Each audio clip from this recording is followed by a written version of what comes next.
Existentialism is a philosophical movement. It focuses on individual existence, freedom, and responsibility. Existentialists believe that we create our own meaning. Life itself has no inherent purpose. This can be a daunting thought, but it also empowers us to take control. Existentialism grapples with big questions. What does it mean to exist? What is the nature of freedom? How do we find meaning in a meaningless world? These questions are timeless. They resonate with people from all walks of life. Existentialism isn't about finding easy answers. It's about exploring the human condition. It's about embracing the unknown.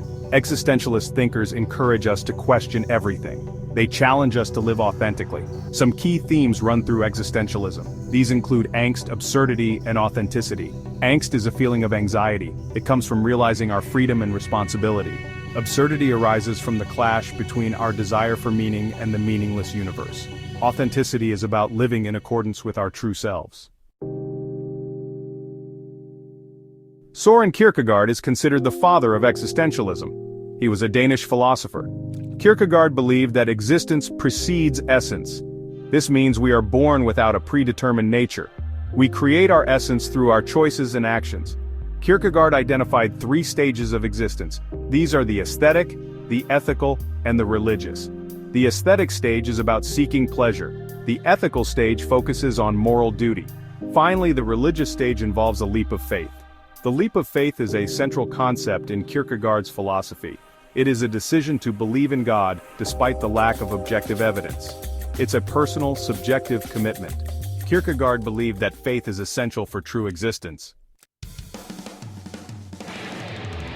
Friedrich Nietzsche was a German philosopher. He is famous for his proclamation, "God is dead." Nietzsche believed that traditional morality had lost its foundation. He saw the rise of science and secularism as evidence of this. Nietzsche argued that we must create our own values. He introduced the concept of the will to power. This is the driving force behind human behavior. It's our innate desire to grow and overcome obstacles. Nietzsche also envisioned the Übermensch. This translates to overman or superman. The Übermensch is an individual who transcends conventional morality. They create their own values and live life on their own terms. Fyodor Dostoyevsky was a Russian novelist. His works explore the depths of human suffering. He grappled with questions of guilt, redemption, and the meaning of life. Dostoevsky's characters often face moral dilemmas.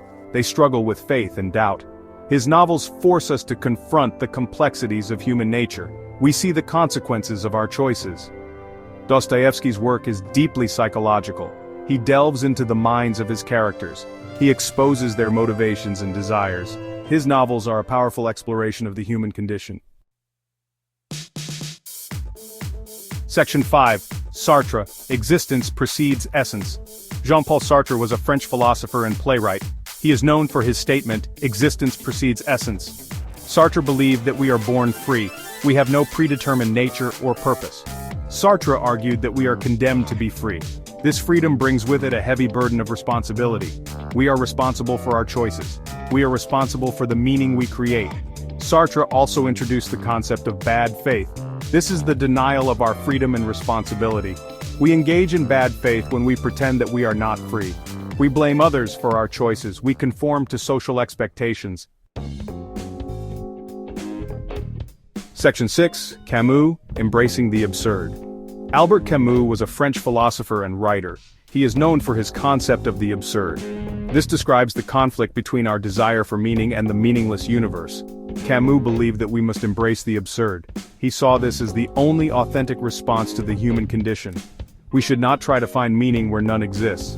Instead, we should rebel against the absurd. Camus found meaning in rebellion. This wasn't about overthrowing governments. It was about living life to the fullest.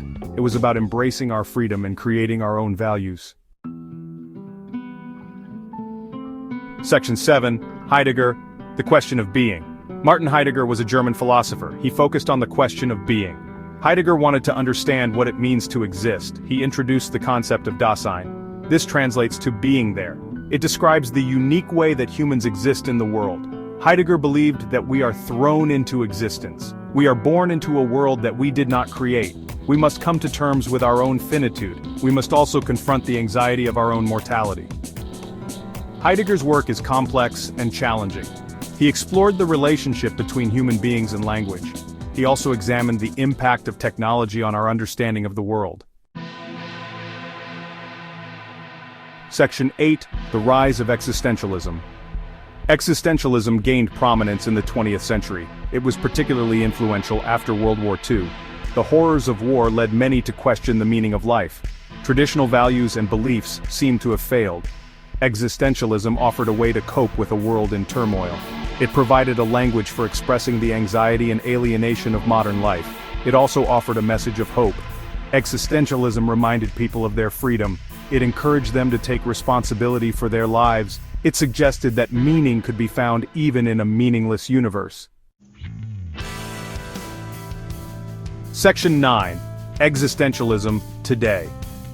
Existentialism remains relevant today. We still face many of the same challenges as previous generations. We live in a world of rapid technological change. We experience uncertainty and anxiety. We search for meaning and purpose. Existentialism offers a framework for understanding our place in the world. It reminds us that we are free to choose our own path. It encourages us to live authentically and create our own values.